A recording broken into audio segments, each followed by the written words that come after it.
Here in the Grand Forks region, we have various sectors that we really prioritize as an economic development organization, such as the UAS industry, biotech, biomedicine, and energy and environment.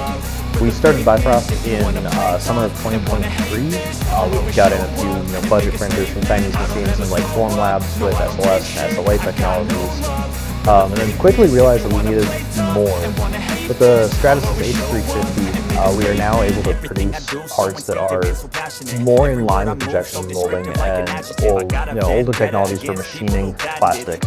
Customers are able to see production volumes, thousands, tens of thousands of parts within days or weeks.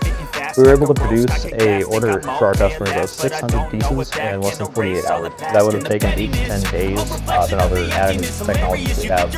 Cost savings, the time savings, all in this technology is really helping. And this is a great machine to experiment on, to prototype, and get in full-scale production. I want you to feel free from the chains at last, and to believe in what you got, it was built to last.